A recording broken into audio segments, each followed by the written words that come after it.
Oops.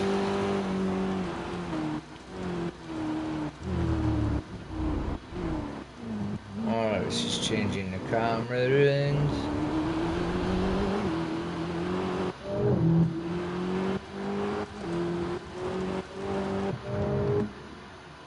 There we go, there's a better. Lap 1 of 3, I'm sure I only did 2 laps. Maybe it was 3 laps.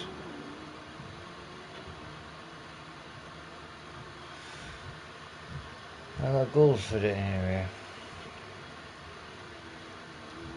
It's 3 minutes and 35 seconds, and I think I got it in 3 minutes and 26 odd seconds.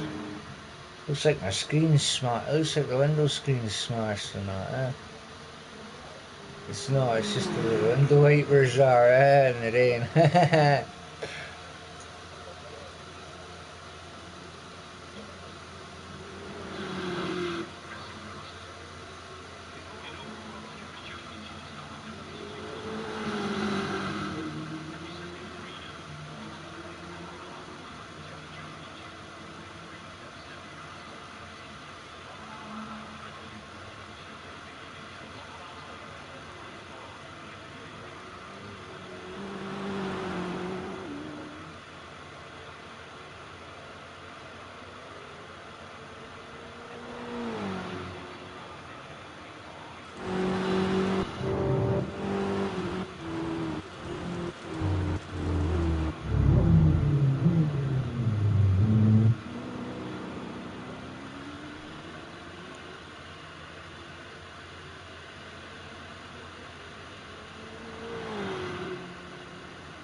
Oof, that was a close call, that one, eh?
The cash in our reserves doesn't help us unless we start investing it back into the team. Let's start thinking about where we can put it to good use.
So the yellow line, that's the performance of my team. So I've got a winning racing car, and in season 2 you can see at the start of the race, at the start of the season, it was pretty low, got some upgrades done, and yeah, been on top ever since.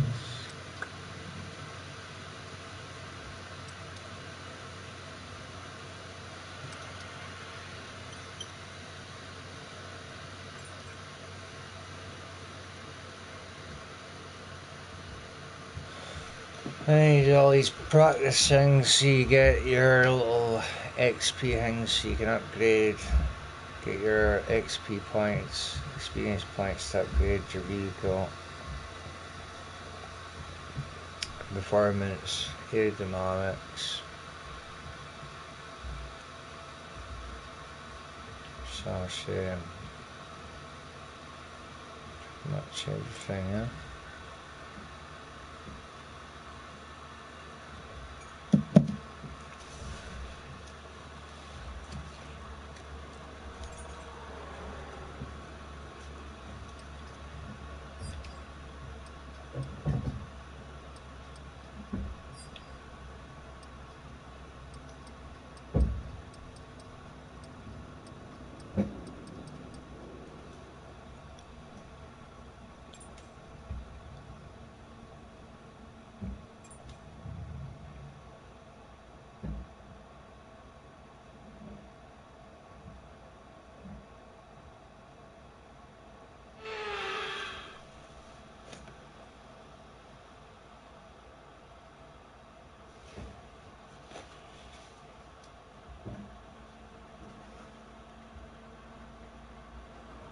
Rules for how to wear a kilt. Have you ever been badgered, or worse still, badgered somebody else about where, when, and how they're supposed to wear it like this and not like that? I want you to think a little bit differently. If you're interested in the people, places and events in Scottish history, then click the subscribe button at the bottom right of the screen. In the meantime, let me tell you a story. Scotland History Tours. Same the channel on YouTube. We subject ourselves to a whole new set of rules. The first time I wore a kilt was as a 4-year-old kid dressed up for Sunday school. And no, there are no surviving photographs. But somebody else decided I would wear it, how it should be worn, and why the occasion was appropriate. The first time I dressed myself in a kilt was when I got married. An outfitter had hired me the kilt with a set of rules to follow. How high to the knee, where to position the sporran, how to tie the laces of the brogues, the appropriateness of undergarments. You ken what I mean? Where did all the rules come from? Did Highland cattle drovers in the 17th and early 18th century follow these rules? What tartan you could wear? Was it a Bonnie Prince Charlie jacket or an Argyle? What social faux pas would you commit by twisting the laces of your brogues twice rather than 3 times? Highland dress was practical clothing. It was worn by clansmen, farmers, drovers, wielders of swords and ploughshares. It was the reason of those swords that changed things. You've probably heard that after the fateful and fatal Jacobite uprising in 1745 came to end the Calor, the kilt was banned. That is not strictly true.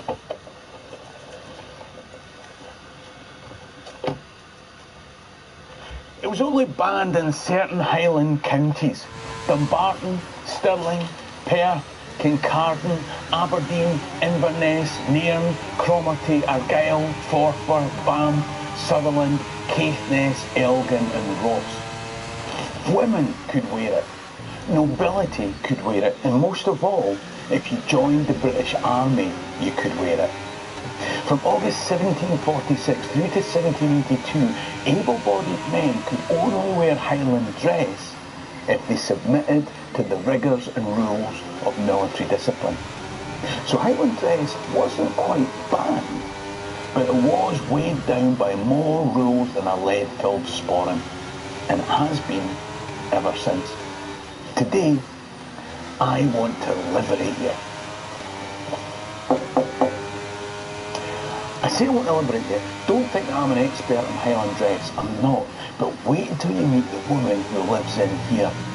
She's made kilts for royalty. She's featured in BBC One's Celebrity Antiques Road Trip. She offers a fantastic online course where she teaches ordinary folk like you and me to make bespoke, not rule-bound kilts with over 48 hours of video lessons, an accompanying training manual and twice weekly Zoom coaching to fit in with your lifestyle. She's got to be the most knowledgeable kilt maker that I've ever come across. And in the comfort of your own home, she'll pass that knowledge on to you. What she does is fantastic. But you don't have to take a course to start learning from Marion Foster. You see, next week is one of my monthly conversations with experts for my Patreon members. I'll be sitting down to put your questions to her. So if you're not already a Patreon member, then why not click the white tab up there to become one and send in your questions on kilts and kilt making. Where have you been? You've taken ages. One thing. You were just blithering. I wasn't going to open the... And one thing about Scotland, you hear the women there talking a little bit faster than the guy. The guy will talk about Scottish language. We speak a lot more faster, especially down Central Belt. But we are the fastest speaking English speaking language. Scotland, we talk really fast. So we really need, we slow down. People like myself and him playing, but you'll hear the women, she's talking a little bit faster. The door let the cold in. I wasn't blithering, I was telling them all about you. I haven't even got round to telling them all about your theatre stuff and that. Oh, hold on. I'll go and make a cup of tea. In the meantime, here's the grey kilt before the band. Like the great kilt, the Phillimore, and Yellamore, the great wrap. That is exactly what it was.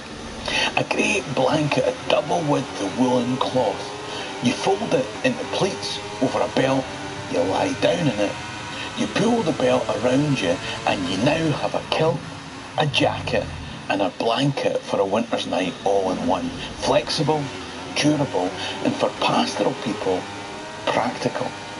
But as society was changing from a pastoral to industrial, the definition of practical was changing as well.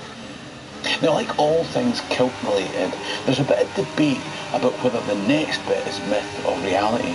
But the story goes that in the aftermath of the 1715 Jacobite uprising, General Wade was building roads to open up the Highlands to the military. Now, this also opened the area to trade, or economic exploitation from the south. Your definition may depend on your politics. A guy from the north of England called Thomas Rawlinson set up a charcoal and smelting business in the Highlands.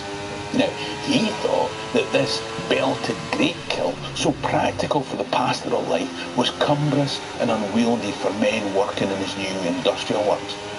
There was no need for the upper half of the great kilt in charcoal or ironworks. So he hooked up with a military tailor in Inverness, and between them, they got rid of the upper plaid and used a single width of material rather than a double width. The Phillimore had just become the Philibeg, the small wrap. Now, the relationship between Jacobitism, the British Army and rules imposed from the south was going to become a theme in the development of the kilt. And it was after the last great rising that the kilt, great or small, was prescribed, unless you joined the British Army. It was within the British Army that the kilt that we know today was developed. Uniform brought uniformity. Uniformity of regimental patterns. That didn't happen straight away though. At first, you could find different tartan patterns used in the same regiment, depending on what material was available now and what was left over from before.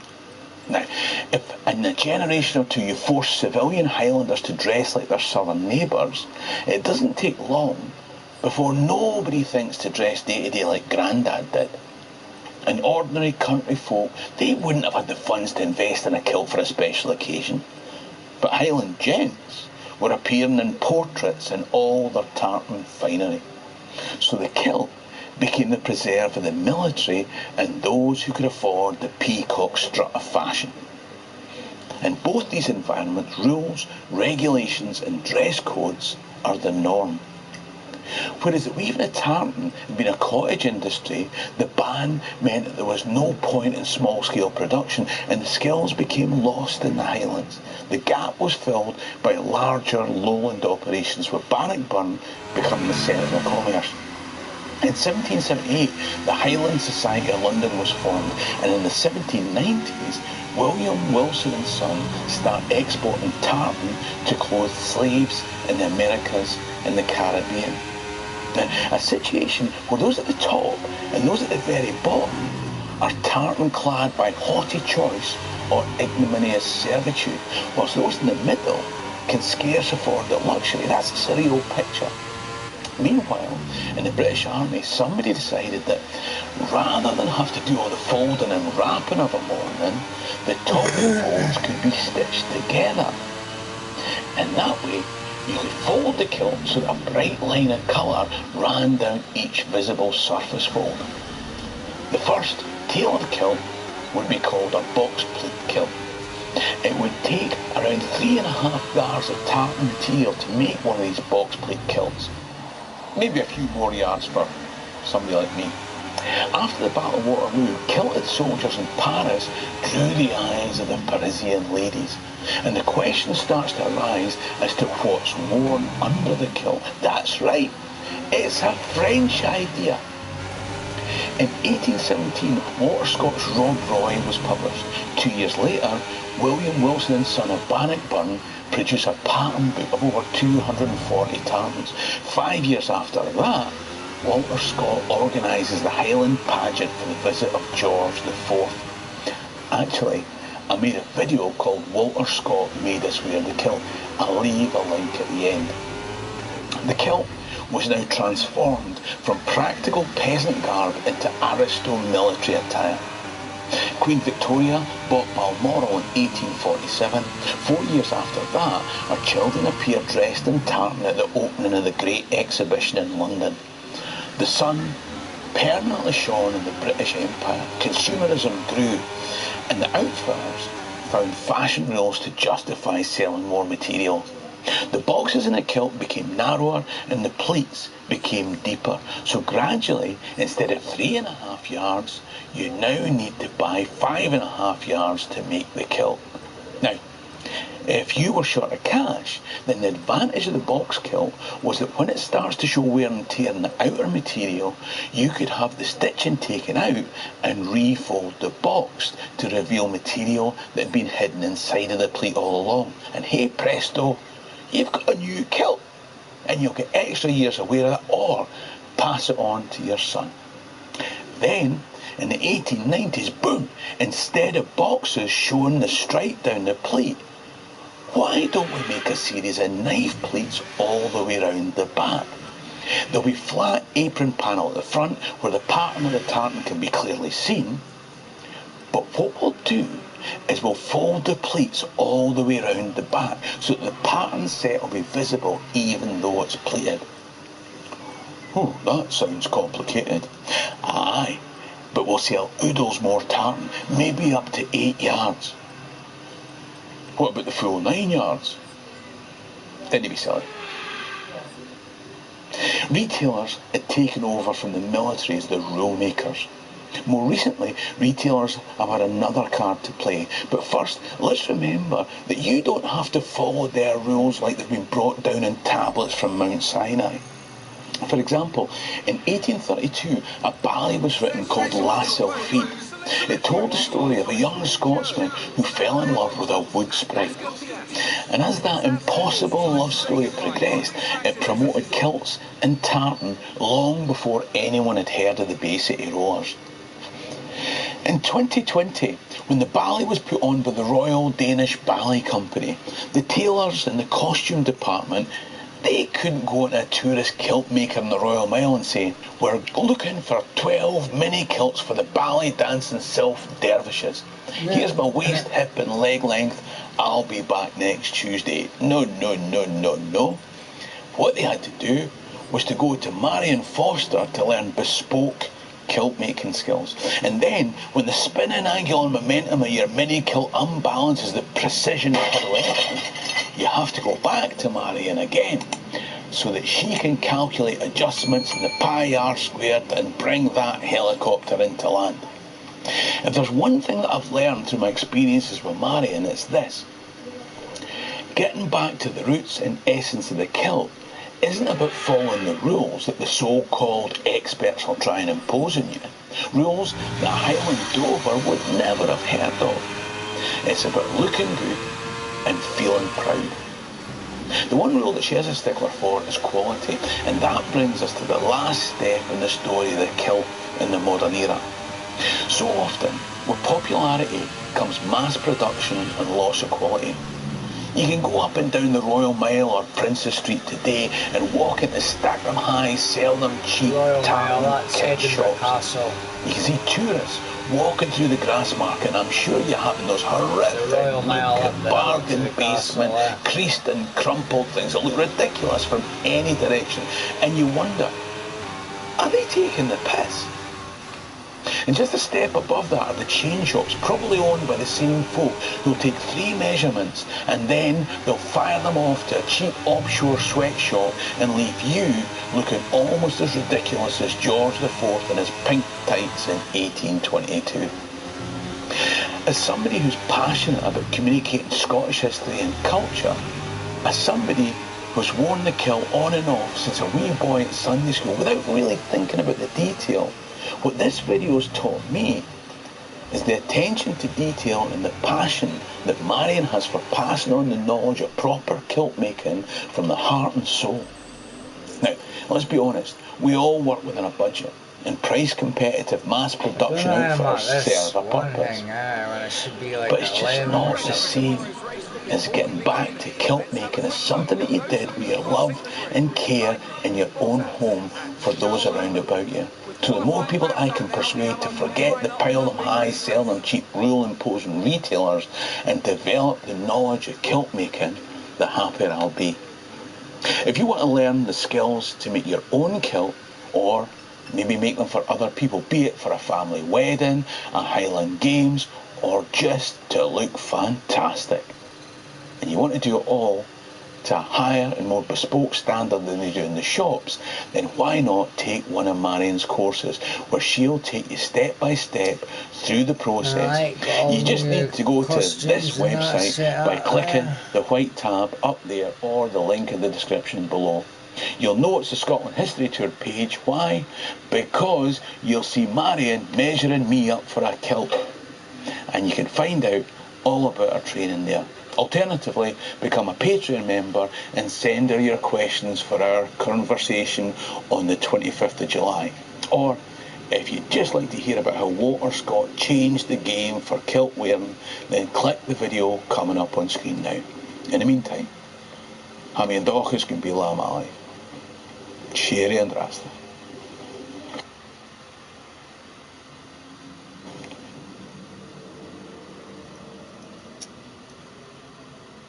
Yep, and just as he says, then he said in Gaelic,